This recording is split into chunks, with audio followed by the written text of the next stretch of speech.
Welcome, everyone, to another episode of Saving the World podcast with Martin Rezny and Luke Macmichael. Today, we're going to be talking about the AI revolution and some of the new AI tools that have been coming out in the last couple weeks and months that are very, very exciting and are going to be able to change a lot of how we write, how we draw, the artwork that we do, and potentially many, many more things. So we're going to talk about some of these recent changes together. Martin has a lot of interesting ideas to share, and we'll dig as deep as we can and have a good time talking about it. And anybody is welcome to share comments and request any kind of specific things you want us to do podcasts on in the future. We definitely listen to everybody, and we're excited to be here today. So thanks for joining us. So Martin, where would you like to start today? In my mind, it's all about ChatGPT and then of course the artistic one that we're using. What's it called again? Midjourney Midjourney. is the one that I'm using specifically, but there's a bunch more. It's like Stable Diffusion and DALL-E and a bunch. Yeah. So my big question, and the reason we're kind of doing this from a saving the world perspective, is when does AI get so good that it starts to replace humans, and at some point become this artificial general intelligence that could essentially become an artificial super intelligence that makes all humans obsolete, and we're essentially at that point just pets of the AI.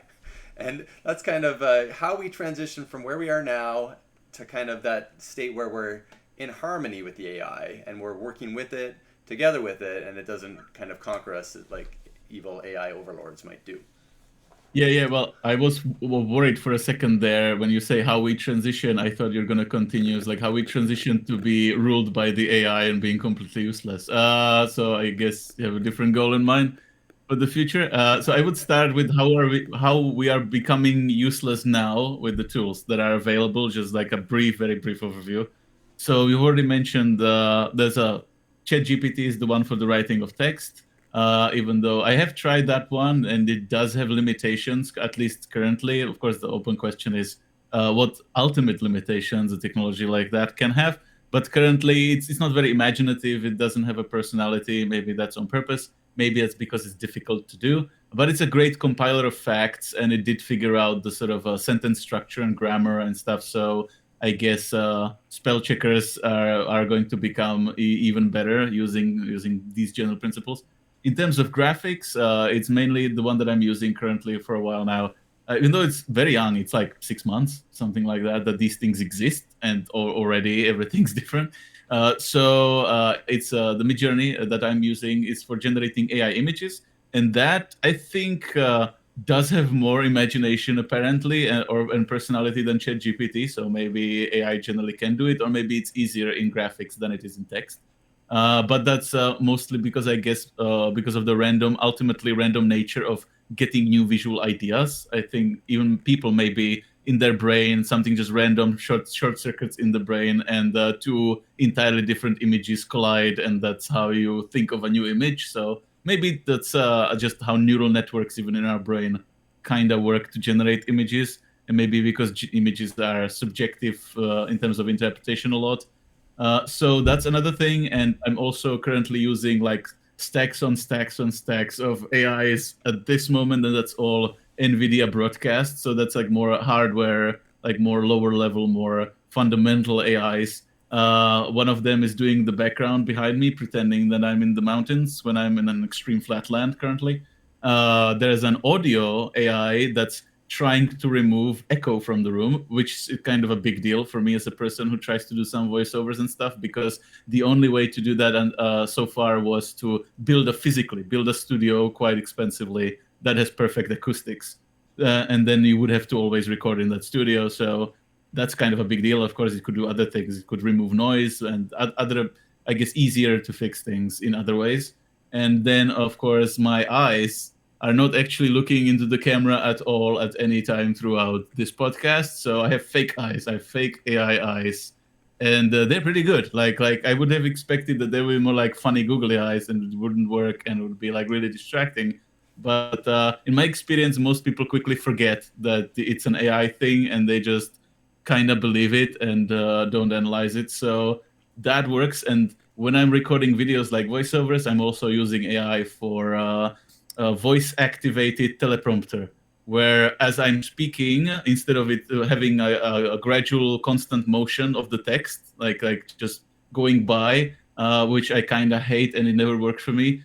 Because I need to dynamically change up my speed and rhythm, and I don't want to be like toggling a button or whatever as I'm doing it. So as I'm speaking, it would just go word by word as I pronounce the word, which has an added effect, and it forces me to pronounce perfectly. But like in a way, I of course try to not sound robotic while doing it, but it sort of pushes me to have better English as well, which is interesting because I have to say it so that everybody would understand it, because then the AI understands it. So for me, those are the main tools right now, and it's a bunch, and most of them are very fresh. And it saves like to like an individual person producing content on the internet. This saves like several $1,000s of equipment, and or like a month of work to just like get either to rehearse videos so you don't have to remember them, or just to do other things like build a studio or whatever to be able to produce at a certain level of quality. So it's not that we're useless now. I think like at this point, it's just extremely good, because then humans can focus on the more creative and interesting parts of the process and just be more effective at it. All right. So lots said there, and I think the interesting thing for us is how it's changed even just our podcast. In the last, we've only been going for about a year. We just started season 2 of our podcast. Anyone who's seen the new website, we have a new YouTube channel.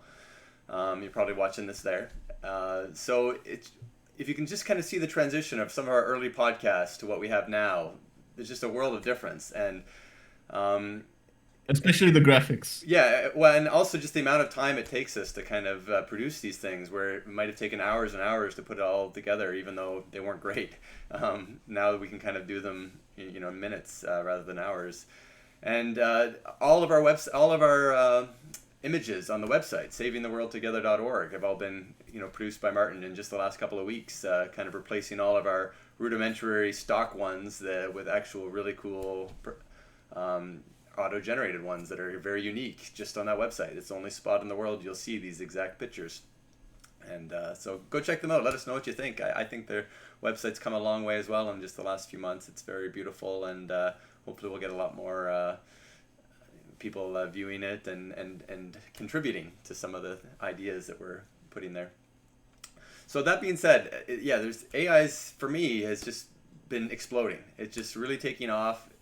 This exponential curve of the more tools you get, the more people like me and Martin are able to do stuff with it, and you're going to get this explosion of new podcasters and new ideas. There's already millions of podcasters out there, but they'll be getting better and better ideas, better and better content, and the AI will just kind of help us do that. So the only danger there is there's so much content, you can never tell the good from the bad, because it's all kind of good in its own way. The AI makes it good. So how do we actually, not get lost, I guess, in the flood of good content, or with the quotations, good. How do you know if it's good? And how are we going to bring people to our site when there's so many millions of other competitors out there? How do we ever move above 50 or 100 subscribers of our close friends and family, and move into actually to answer that, the obvious answer is, well, there are two different answers, very different answers. One of them is the algorithm. So it's just another AI is going to be selecting what's good. So even though I have to say, of all the things that AI is doing right now, or algorithms, the selection of good content, it's still struggling there, because that's one of the things that's not very easy to train for any AI or do automatically, and that's understanding what's good. That's like one of the so far more unique human qualities that's not necessarily as easily learnable in sort of in neural network training way, because I think the reason is it's not objective. It's like objective things you can train very easily, because you can say like, oh, this is an apple, oh, this isn't an apple. Like to the computer, somebody or some process can tell it that like this is a thing and this isn't a thing. With like good content, there's a lot of like, not just subjectivity, even like graphic art has some subjectivity, and to some extent it can be sort of mimicked by the AI. But it's more like a question of values and philosophy and politics and stuff, and that's it's changing in time. You don't have like one universal truth of everything that is subjective or human or social. That's constantly the same. So in that sense, that I think there it will be struggling, and maybe there you might still need at least a whole bunch of human like reviewers or moderators or like really working in tandem all the time with the AI maybe. But also, I've seen the best sort of opinion in this area that I've seen in a long time from Louis C.K. Actually, somebody asked him recently. He was doing some sort of interview, and I know like he was sort of canceled on the internet, and maybe he's a bad person. And like, in this context, I just like he had a smart idea. I'm just like not justifying everything he did his whole life at this point, because like lately stuff like that is very popular on the internet. Be like super canceling people all the time. So it's just in this case, what he was saying. Somebody asked him like some I guess aspiring comedian asked him a question like how to deal as a comedian with the fact that you're now forced to post constantly. And the answer of Louis C.K. to that was like, it's actually a bit of a, like, especially if you're particularly a comedian, but it's more broadly applicable. It's kind of like a sick thing to try to like please a computer, because basically what you're trying to make sure that your jokes are funny to a computer. So it's like sort of squaring off with the algorithm makes your content just not better, because a lot of what goes into the content is, especially with comedy, is like a lot of unfunny people with a lot of restrictions on what you cannot do. And so what Louis C.K. said is that the effect on comedy was that it's obviously now more difficult for new people to even start, because a lot of the algorithms are policing authoritatively the content, meaning that if you're not already an established source, you have a difficulty getting more views because of the algorithm just by default.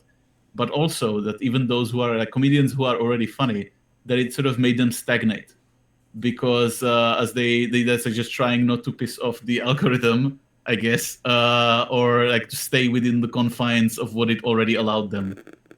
So there's some, I think, in this area, I think there are some like big issues right now, and that will be actually much more difficult to solve than making the AI an even better writer or an even better, like with the graphic stuff. The next step is animations, that it will be already producing like 3D models or even animating them for like animated movies or games. Like that's the obvious next step of the AI. So in that area, it's like very clear, objectively determinable, trainable things. It will do a lot more than it's doing now. In the area of more like subjective values, and that even goes to like say when it will like replace us, like actually becoming human. That there's a lot there that we lack in theory and in our current technology. So we don't have to worry yet about being replaced, but yeah, we'll see. We'll do another one 10 years or years from now. If we're worried about being replaced, we'll let you know at least a year ahead of time before the Terminator robots start coming for us. We'll try to give you a heads up. One AI year, so like 10 seconds. 10 seconds. Yeah, as soon as we get AI that's as smart as a human, that's artificial general intelligence, an AI that can do something as well as an average human. That's kind of the big thing that we're all waiting for. Someone that can pass the Turing test almost every time, can do as well as an average human. As soon as you get that, you probably have ASI, which is an artificial intelligence is smart as every single human combined, smarter than every single human combined. Potentially within a day to a few days, maybe a couple of months. Because of the level it can teach itself so much faster than a human ever could, and its processing power is essentially unlimited once it gets onto the internet. Well, although there's like a response to this from futurists, from Isaac Arthur, who has like a really good futurist channel, and he's very sort of grounded in his analysis. Usually, I think he was an army physicist, and so like he usually really knows what he's talking about. With the super intelligence or the intelligence explosion or the singularity, or they met different names for that. What his sort of take is that the AI still has to contend with all of humanity at once. And even though individual human is not anywhere as smart or able to process information as quickly as like a advanced super intelligence, there already was kind of an like intelligence explosion, and that was the scientific revolution, and it was done by humanity as a whole. So humanity as a whole can still do like a lot of hours of thinking simultaneously. Because if you have like 10 billion people, then it means like in every minute you can do 10 billion minutes of thinking. Right. So it does on some level, it does balance out, even with something that, of course, it will have limited processing. Like it can't like physically be actually unlimited. It could be a lot. It could be like really a lot. But that's one of the things how you maybe could try to control sort of how dangerous potentially it is, because you can toggle it. Like you for the intelligence, you can do something like say, for instance, maybe in the future there will be laws about like how quickly you can actually allow an artificial intelligence to process information so that humans can keep up with it. Like there could be like I guess it just will become a lot more political. Like right now, the next political thing to solve is a legal situation with the AI generated art, because that sort of infringes. There's a I think a lot of there will be a lot of lawsuits very quickly about. Already, some of them have been filed, I think, against Stable Diffusion and against I think Midjourney, but it was like specifically against the data set that they used. Because of course you could do data set in a way that's legally non-problematic, because you can have consent of all the artists for all of the content that's in it for training, and then it's fine. So it can be done fine. But there's a question of, I guess it would just be more of a question going forward, how much like I guess what legal precedents will be set for what the AI produces or how the AI was created, and then we'll see after some lawsuits go through and result in something. You will have a better idea of like how regulated, I guess, AI will be in the future, because the intelligence explosion sort of assumes that it will be completely unregulated. Yeah. Like and it's already starting to be regulated, because it's already starting to be a big deal. Well, the patent office is definitely one of these interesting inventions. When did it come? It's been maybe 200 years, I think. Maybe 300 years since they started doing patents of some kind or another. Not that long, in the history of humanity, right? That we've actually tracked intellectual property and tracked, you can't use that book anymore because it's already been written. Maybe 400 or 500 years. I'm not sure. When did they start copyrighting books Yeah, it will differ country from country, so Yeah. I am not an expert on hard to these say. things. But the point is that at some point in the future, it may become obsolete because there's so much intelligence and there's so many different ways to create new intelligence that it's going to be hard to really patent anything. Particularly AI, created intelligence. AI created artwork, or AI created text or books.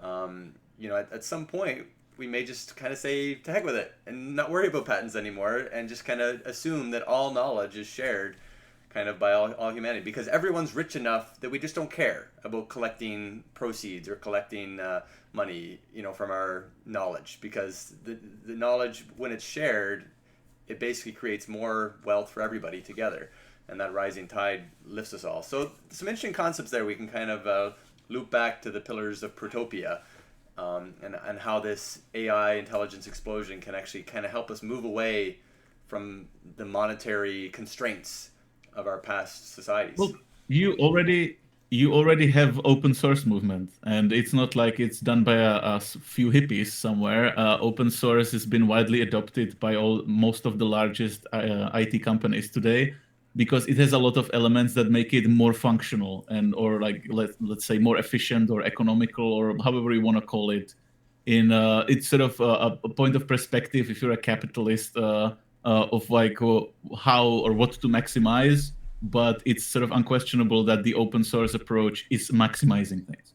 And one of those is, for instance, it's a very important one, security. Because if you have a whole bunch of people reviewing code constantly, and a whole bunch of people are able to suggest edits to improve the code, then just by that thing alone, you have much more robust, much more stable, much more secure system. And Right. that's the main reason why even the capitalist companies are adopting it. Like the sort of questionable thing is like, can you push it, or how far can you push it into art specifically? Because what the AIs are now showing is that you can benefit a lot in terms of like functionality, in terms of like people being able to quickly produce a lot of content. If you treat a lot of the sort of, in this case, images, or I guess text from which it learns, as commons, which is basically the open source approach. And then the legal limitation would be, because it's one of the rulings that can happen in the future, is that if you're treating it as a fair use, if you're treating the source images in a sort of Creative Commons way, then whatever you produce has to be licensed the same way, like Creative Commons, so that you can't necessarily profit from what you didn't pay for, but you could be using it in a free way. That's something like this probably is already where it's pushing right now. And it is to like very arguably, it is to the benefit of people of like what they actually want to have. It's not necessarily a great benefit for everyone in terms of money. So it's already starting to clash a little bit, but it seems to me that the increased functionality is winning. Because people, once they get a new thing that's great, they don't want to just not have it anymore, because if it's objectively better than what happened, but what was available previously.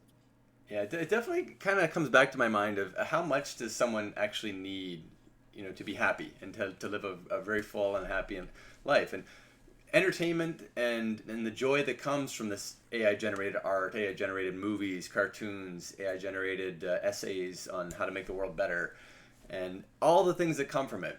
Basically, everything that we're trying to do with this Saving the World podcast and the Saving the World movement, can just explode the more information is shared and the more people realize, okay, these things, if we share these things, we'll all be happier. We'll all have more friends and companions and live fuller lives. It's only when we try to kind of claw back that and put rules and regulations, well, not regulations, some regulations are definitely important, but if you're just trying to kind of hold it back for myself or hold all the knowledge we have and only sell it, to the highest bidder because it's the best knowledge, that's when you kind of get into problems and issues with, oppressing people that can't afford the best knowledge or the best entertainment or the best whatever. So it's very interesting to me on how the AI explosion should definitely help, movements like this forward. And I'm just really hoping that the powers that be don't kind of see that and try to circumvent it and try to, control all AI and only sell it to the highest bidder.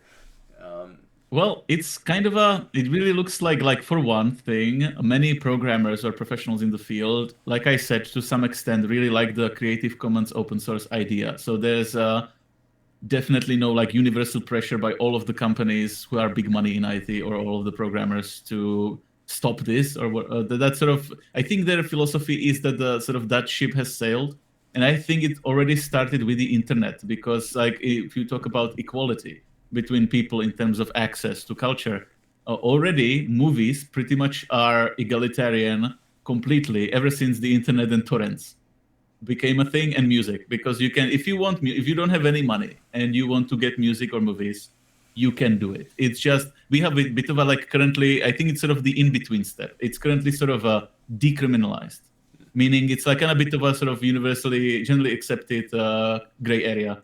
So nobody's going to go to almost at this point, basically nobody is going to face fines or go to prison because they downloaded the movie. Even though I always one of the most hilarious things ever is when you're in a cinema and they play one of those ads don't steal movies, stealing movies is a crime. And have you seen how they made fun of it in IT Crowd? No. Have you seen IT Crowd? No. There's so you have to then after you have to find it. There's IT Crowd. Do you know what IT Crowd is? I've heard of it. Yeah, I've seen I think one of them or previews of it. Yeah.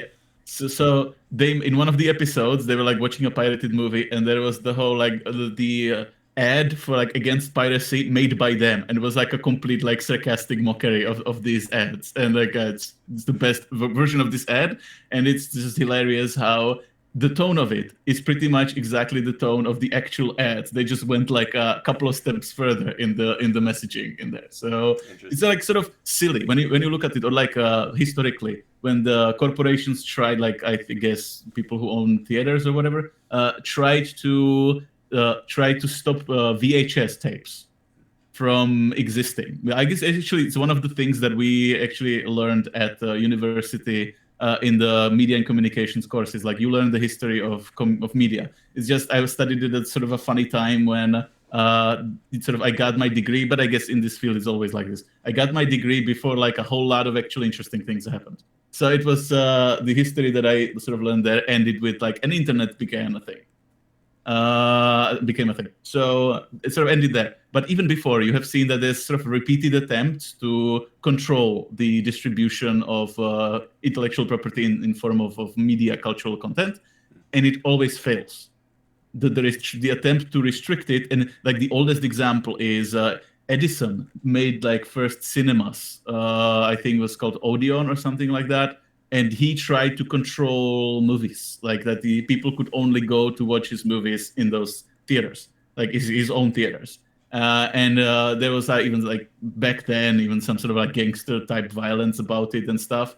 But what happened ultimately was that what was legislated is that the different companies are supposed to hold the content, the movies and stuff, and different companies are supposed to run the theaters, so that there's not like a monopoly forming or not a conflict of interest. So, and it was way back. That was almost like at this point maybe 100 years ago. And there was a new technology 100 years ago that made the distribution of media much more easy. And so it's happening all the time. And like every time so far, like the historical precedent always is the attempt of somebody to make more money to constrain the distribution of the medium fails. And basically happen every time. So let's look at what's happening today. I just read some articles today about Google trying to create its own Bard chatbot to kind of combat the whole OpenAI ChatGPT, which is, I guess, the OpenAI was started by, I think, Elon Musk and some of his friends as well. It started as an open source movement. And I think they've got a company now. I think they just went, I don't know if they went public yet, but I think it's like a $38 billion valuation. So, but they are sharing the vast majority of it. I don't think they're charging for ChatGPT yet. Not yet. Yeah, so it's interesting how that's moving forward. Eventually, they may have to monetize. I don't know, but it's going to be interesting to see where it goes.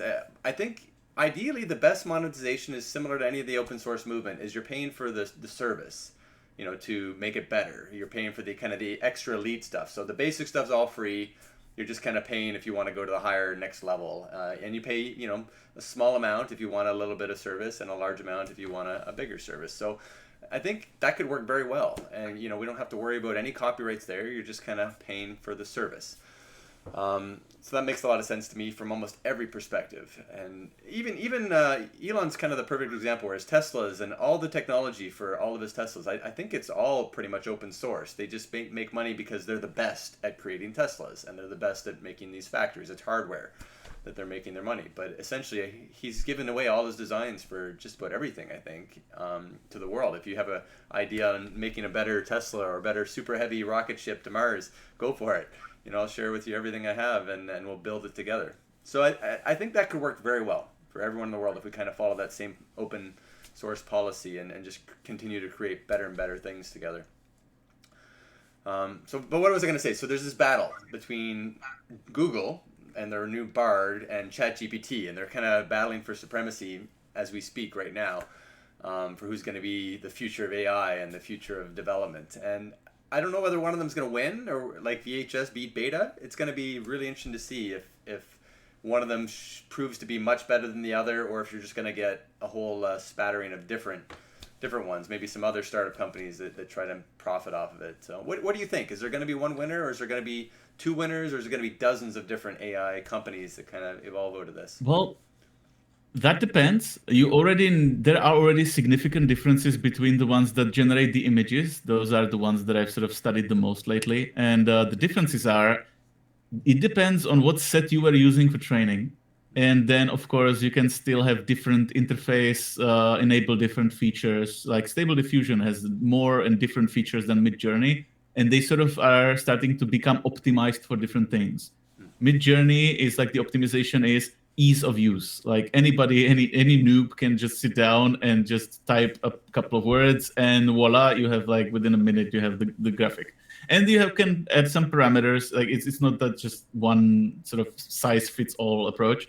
So you can do a little bit, but if you want to like train on your own set of, because you can like also try to have your own set of stuff and train the AI on it.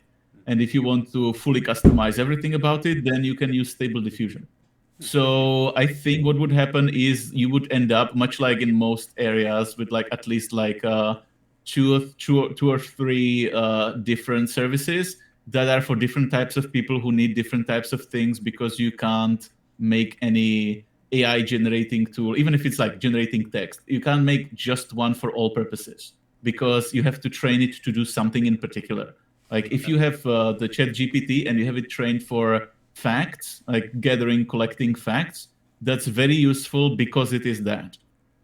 If you want to have one that writes novels or scripts or is more artistic, which I think somebody will try to develop, then you're not optimizing for it being the most factual. You're optimizing, or you would be optimizing for it being the most imaginative. I think it's just a bit embarrassing for Google that the OpenAI's ChatGPT is basically doing a Google, but better. Because they're doing the fact gathering and communicating AI. So I think Google sort of slipped a little bit there. I think it should have been their own thing. They got, I think, a bit too what do you call it, like resting on their laurels or something, because they're clearly just winning the search game. So, and what that resulted in is actually in their algorithm getting worse over time, because they're just more censored, less useful. So something like somebody already said, ChatGPT is basically already, you can use it as Google search, but better because it doesn't have some like additional stupid like filters and add stuff in it and a whole bunch of unuseful things. It would be very interesting to me if some kind of open source ChatGPT like company that was completely, patent free, maybe you just pay by a very small, 0.01 cent or something every time you go to it, based on some kind of YouTube algorithm or something. Every time you use it, they get a small amount. Maybe some kind of advertising revenue in some form. But it would be really interesting if they were to completely dethrone Google, and Google just kind of becomes completely obsolete and a nobody company all of a sudden because of ChatGPT and the open source movement. Yeah, they would become a Yahoo. They would be, yeah, exactly. And it's happened before. I mean, the Google's been only what 20 years? 20 years they've been kind of, since they went open source. Or sorry, since they went public, since they went public, but I think it's maybe 23 years. I think it was 1998 or 99 when they started. Something like that. And they went public around 2004 or 2005, I think. So it's not that long, in the history of companies, but they're this huge giant that people think never is going to go anywhere. They're there forever. And they were kind of valued based on that, way overvalued for so many years, because they just assumed that no one will ever dethrone them. They're the king of search, but we don't know that. Yeah, if you think about it, Facebook is already starting to crack and fail. Yeah, and I happen to enjoy Facebook because I connect with most of my friends and family there, and I connect with Martin, I connect with you there quite a bit with Messenger and everything. So I would hate to see Facebook fail completely, but at the same time, I want to make sure that they're doing things honorably and focused, and they definitely should be kind of budgeting. Well, that's the thing. If it fails, that means that something better finally grows up, and that definitely could be better than Facebook. Like what Facebook is doing, there could be an open source better thing. Well, yeah, I hope that all the open source movements convince companies like Facebook and Google to change any bad practices or evil practices. The whole Google motto of "Don't be evil." Hopefully, they live up to that. Well, they don't have that anymore. They abandoned it. Oh, did they abandon that? Okay. Well. Yep. It's no longer the case for a while. They need to bring it back. So I'm hoping we can get all these companies to all adopt that motto of "Don't be evil" and try to do for the greater good. And it should be saving the world. Well, everybody's motto. That's the thing. Together. The motto shouldn't be "Don't be evil." The motto should be something like "Try to help." Yeah, try to be good. Not just like absence of a negative. I think the motto should be "Let's be good," like a positive. Let's save the world together. That's our motto. Yeah, for instance, that would be a good motto. Yeah. So I think it's definitely some pressure on these companies to be better companies. If they want to survive in the new AI world, they're going to have to be more transparent, more open source, and just better people, so that we continue to support them and we still continue to feel good about supporting them and using their software. Yeah, you know what? I think I figured it out. Open source as a whole is like a serial killer from a slasher movie, but like one of the slow ones. That like they can be running away what you want, but it's just slowly coming to get you, and you can be like hiding for a bit, and it's like, but eventually it will just like run out of breath or something, and it will just slowly catch up to you and get you. Because it's like with the Blender, for instance. You have currently another sort of almost monopoly is Adobe has basically a monopoly on like a bunch of creative services like Photoshop, but most like sort of solid their monopoly is on video editing. So they have Premiere Pro and Adobe After Effects.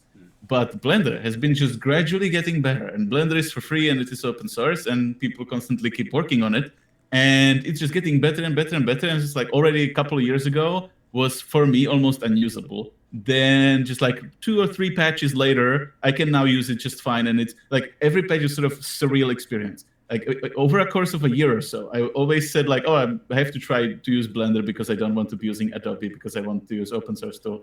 And it was always like, but this thing in Blender is super annoying. Like why can't they make it just more reasonable? And then the next patch fixed exactly that. Like whatever was the thing that I found the most annoying, like over the course of like a year or two, was always the thing they axed in the next patch and changed it to make it reasonable. And they didn't stop. It just keeps going. It's always like I encounter a problem, and like 2 weeks later, a month later, they fix it. And so it's like at this point, it's already good enough to even like for video editing, so that it's not like frustrating or to a point where it's not worth using almost. So I think it's with most of these services, like because the thing about open source, it's not gonna go back. Like the only direction for open source software is forward, and the only question is like how quickly it will progress. And there's a point at which any type of service done in open source is good enough. Like for video editing, for example, there's like a clear line that if you cross it, you now have a video editor that basically can do everything that people need, and therefore it's for free, competitive to whatever is better. This is very interesting. So let's just take this a step further. Let's just say that every single technology company out there, like Uber, what's the other ones? Amazon, even to some extent, all the Apple, PayPal. I mean, Apple's more hardware, I think, than software at this point. But any of them, really. Well, they have iOS, like, but sure, it's tied to their hardware. Let's just assume that within a few years, maybe a couple of decades, that the open source AI makes open source companies as good or nearly as good as these big money companies. So you don't have to pay for your iOS anymore because you can get the open source one for free. And it's almost as good. That's another thing. I worked for Red Hat. They make the main open source operating system. It's pretty good. People should try it. But that's one of the things. They're catching up with like Microsoft Windows in particular, because now they're especially getting better at it being usable for playing games.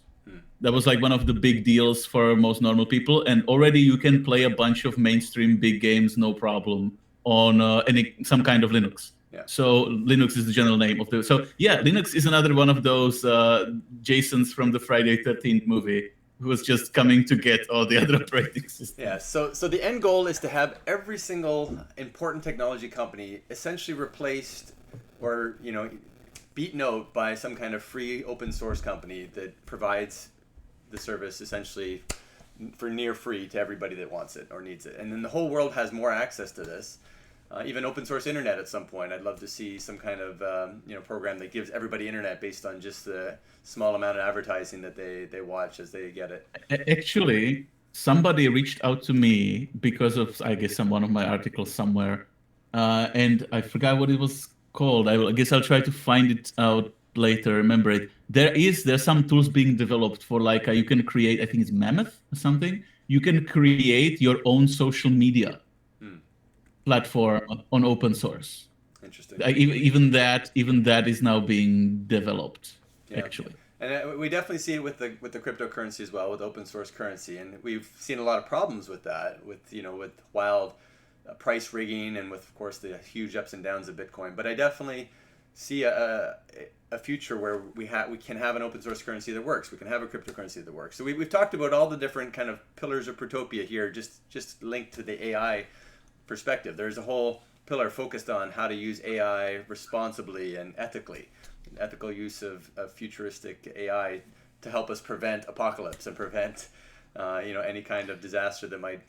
Just for super briefly for the cryptocurrency specifically, I think it's not that complicated, because I think the issue was that the current generation of cryptocurrencies tried to do it without regulation. Right. But there's nothing stopping a community of people from actually trying to regulate their currency properly, other than greed, I guess. Exactly. Like if people who are not greedy create the currency and make it internally regulated, then it will work. Yeah, and that's our whole second pillar essentially, is with the open source world global public interest bank. And at some point, we probably will create our own currency once we have enough people there that are ready to do it, and we'll just use it amongst ourselves. I'll be able to pay all my bills with pay for services from any saving the world together people in that currency at some point, and we can do it without any transaction fees, and we can convert it from one currency to another based on the rules we decide. No, like, on flat rates. for sure. Like the idea is like it's only Disney bucks until it becomes adopted enough. Yep. So what you in the Disney bucks phase, you just need to prove the concept that it's working as it was supposed to. Yeah. And you just definitely need rules on how you can create it. And a lot of the cryptocurrencies, they never had rules on that. They could just basically create billions of dollars and try to advertise it. Oh, this is worth tons of money. Buy. Hold on for dear life. And it was just all a Ponzi scheme, right? And it was all a pyramid scheme at the end of the day. Well, so you need one with rules and regulations to prevent it from doing that and prevent it from being advertised. Yeah. To just give a specific example, I think so far the two main approaches were too antiquated, both of them. One of them, or I guess inherently problematic. One of the approaches is like, I can like go make printer go burr, as the meme goes, and just like create as many crypto as I want. That's not good approach. No, that's not. But also, then the alternative is like we have to mine it. So you make like the most like futuristic technology, like as antiquated in the concept as like people actually going to mine for gold. So it's again in a retro, like a futuristic sort of appearance, like sort of packaged. But the idea is old. Maybe what you need is something more new, like because me and Luke have been recently helping Jeff Grobert from the Affairs. What was the right name? Affairs Corporation or Affairs? It's land-based capitalism is the new name, but land-based corporation is the kind of the older name. Stands for affordable families and a bunch of other good things. Right. But yeah, as an acronym is a little bit overcomplicated. But the important idea there is like there is supposed to be, as part of the plan, cryptocurrency, and what's important is that it has a very elaborate and explained and documented way how the currency is supposed to be generated and when and under what rules and for what purposes, so that it makes economic sense. So I don't think necessarily that something like, in this case, tying it to land, like basically using land to back up the currency is one of the ways that you could do it. There could be different ways. It's just there probably should be a way to couple the currency with some economic thing in the world that is functional and makes sense as like a measure of value of to make sure that the cryptocurrency that you're generating stands for some sort of value in economic sense. You're basically taking the best of both worlds. You're taking the best parts of the fiat currency, which is that it's regulated and controlled in a good way, by the people, where it should be anyway, not by any one government party, but by the people of that country, essentially, based on who they vote or who they elect in a democratic way. This is how we want our currency regulated. So you take the best parts of that, and then you add it with the fact that you can control it in a kind of a open ledger where you can track every transaction and make it completely free worldwide, transaction-wise, and kind of minimize the amount of cost to maintain it. Doesn't use that much electricity. You don't have to mine it. You just kind of regulate it. So you kind of take the best of cryptocurrency, that it's easily accessible anywhere in the world, and it's kind of open source for everybody to see all the transactions, as well as the regulated part is this is how it's created. It's got a backing of land and or some kind of trust that we decide exactly how much we have, and we give it equally to everyone in the world in some way. When it's minted, newly minted would be kind of given it to everybody as some kind of a universal basic income, which is your part of the commons, the commonwealth. And then sure, it's just you reminded me of one sort of now a joke.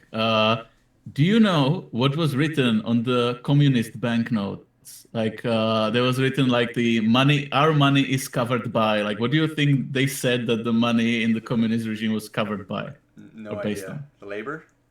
It said our money is covered by the labor of our people. There you go. I guess right. So they just like it, because like funnily enough, it basically in economic terms means nothing. Yeah.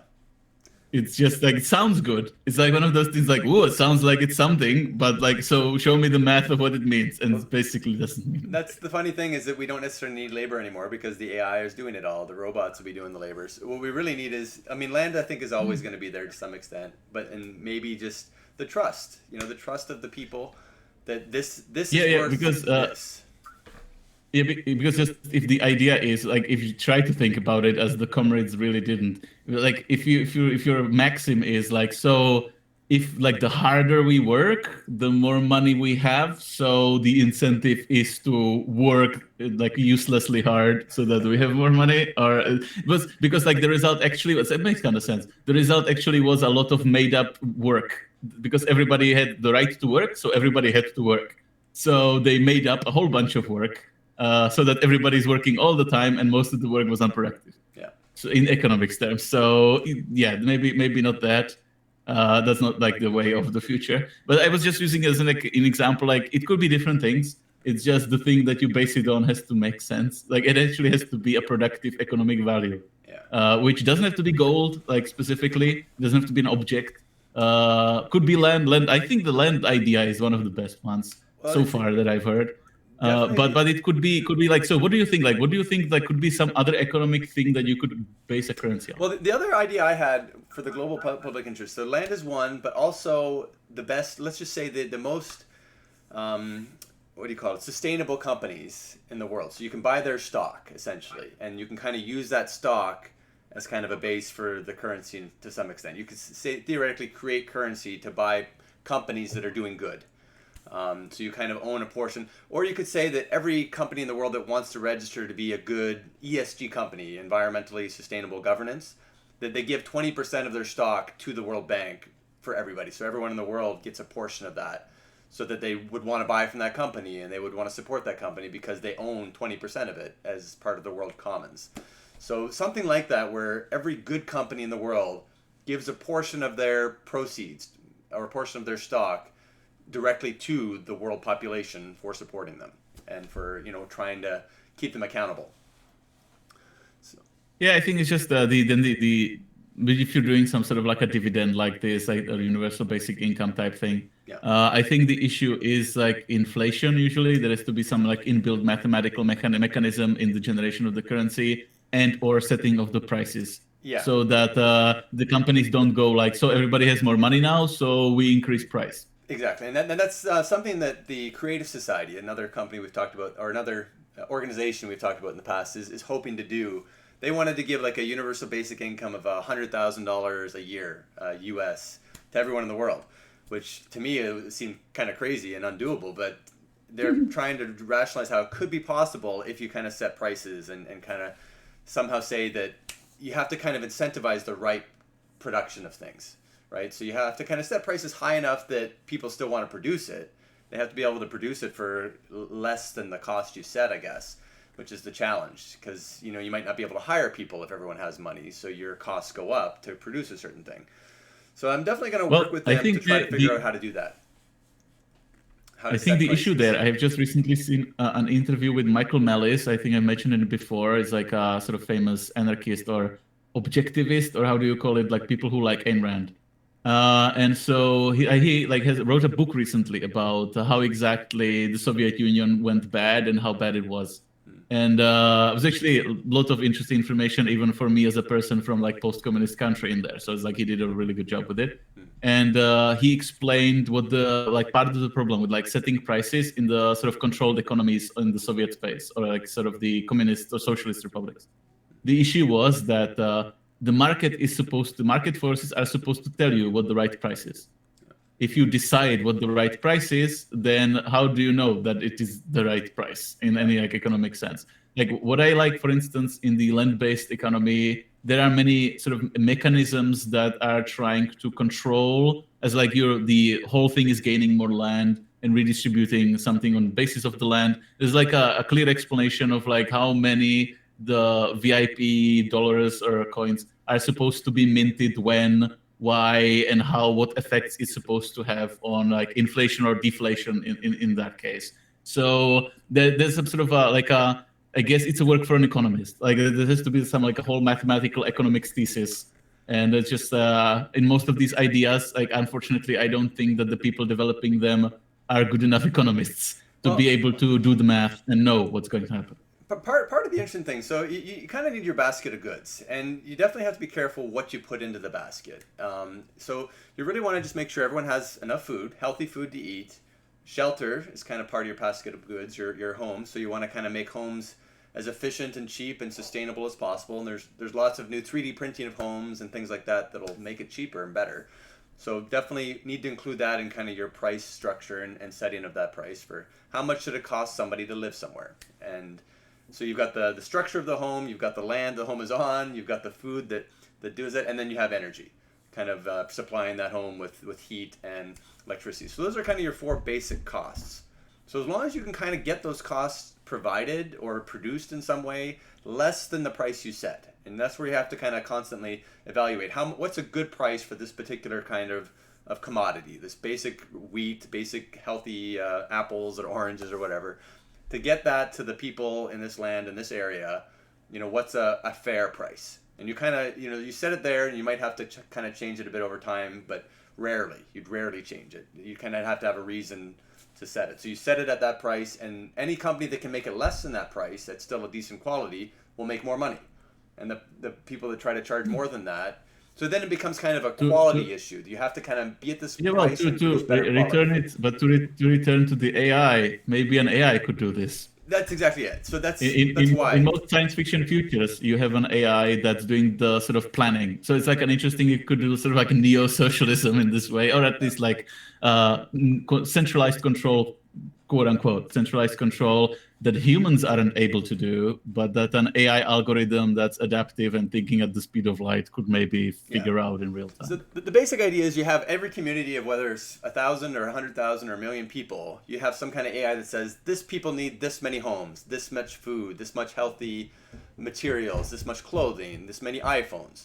So it can kind of calculate how much they want, how much stuff they want, and then it can kind of set an open market price to any other community in the world saying, okay, we need this, who can provide it at a decent quality at or below this price.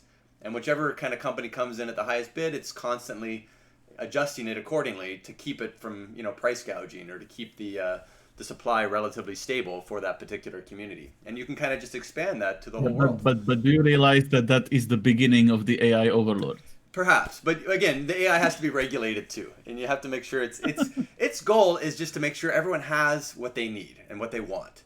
And it's not about maximizing profit. No, like I think what you need there is that it has to be an open source AI that has a completely transparent code. We know how it does what it does, and the code is open to legislation, like can be changed by law. Well, here's the best idea. So the idea is that whatever company does this, whether it's the Global Public Interest Bank running an AI firm that does it, it's completely owned by every single person in the world. So whatever profits that particular company makes, it goes back to every person equally as a UBI, as our share of the commons. We all live in the world together. We all share the information produced by this global bank or this global AI authority so that it's not really in control. Everyone in the world has a vote, a democratic vote on how that company's run, and they all profit when that company profits in an equal way. So I think there's definitely some really awesome ideas on how we could do this. And, there's the Creative Society, Jeff's AFERS, and our Saving the World Together movements are all kind of working together in the same direction towards bringing a fair implementation of a new currency and a new company that regulates supply and demand and that kind of gives people what they need at a fair price and doesn't worry about the profit because it doesn't need to. And whatever profit it gets, it just gives back to everyone anyway. So it doesn't really matter if they have a little bit of profit there, just to cover their overhead or whatever. Sure. Just of course, these ideas. It's a question of practical implementation, and I think there will be a bit of a race who will figure it out first on the practical level and actually produce an AI that can do anything like that. The kind of goal, if you think of it this way, the goal is to kind of unite society in some ways, and not in every way, obviously. Everyone's got their opinions and things they like and don't like. But in the grander perspective of, I need food, I need shelter, I need clothing.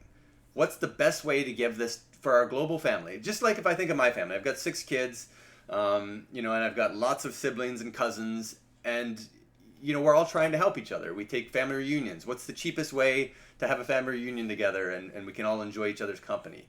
So from the same perspective, the AI is basically the mother or the father in some ways, financially, of the whole world. What's the best way for this whole world to be fed? I wouldn't call it mother, because mother is the name of the central computer from Aliens. Yeah, and it's also the Netflix show. Have you seen the Netflix show Mother? Really good. Oh yeah, I haven't seen that yet, but very yeah, good. I guess that's related to that. That's a bit one of the more creepy names It's in a bit sci-fi. creepy, but it's very, very well done and an interesting concept that we definitely don't want that to happen. So we need to understand, how that might happen in order to avoid it. That's what we're all about here in the ethical application. But I'm sort of a bit sort of surprised that nobody is really talking about, as far as I can tell, about trying to do some sort of like AI planner, economic planner AI, because it just seems obvious, and it's been in a bunch of sci-fi already sort of discussed. It's just obviously the authors of the sci-fi don't know how to make it. But if you can make AI generating believable texts and images and soon animations, and you can just like fix the audio, video, whatever, then it's really the same thing, kinda. If you try to just use those principles to teach it how to run an economy, I think that's completely mathematically possible. Yeah, and we're never slaves to it. Everyone has kind of a vote on how it's run and can kind of suggest changes, and the changes can be kind of talked about. It's a consensus. That's the important part. Like it must not be an obscure AI. It must not be an obscure, independent AI that's unaccountable. That just like must not be that. Yeah. No, that's great. I love this discussion, and I really love thinking about how AI is going to change the world. It's super exciting trying to implement these ideas as we go and talking about the pillars of Protopia. Next week, we'll try to put everything together to kind of rehash what we've learned in the last year and put it all together in each of the pillars, and kind of every single time we have a little 1 hour or 2 hour podcast, we're always talking about how it ties back into these pillars and how it will help us save the world by learning about this particular topic. And today, being able to talk about AI is just kind of blowing my mind, even just talking about it with Martin and trying to come up with the different ways this will affect us. This is affecting us, and it will help us, complete our mission of saving the world together. So really exciting. Thanks so much, Martin, for sharing everything. Is there any other final thoughts? I'm just trying to kind of put it all together into one final statement as far as everything we learned today. What's your take on it all? Where can we go from here? Well, I would say sky's the limit, but I don't want to use the word sky because it's part of Skynet. And we don't want that. So let's not use AI to defeat all humans in battle. I think that's the one thing we shouldn't try to develop. So I'm pretty sure it's already being developed and somebody's pushing the button right now. We definitely need to use AI for the good of humanity. And so go to our website, check it out, read more. We've got a lot of good documents there already. Please help us to continue to make it better.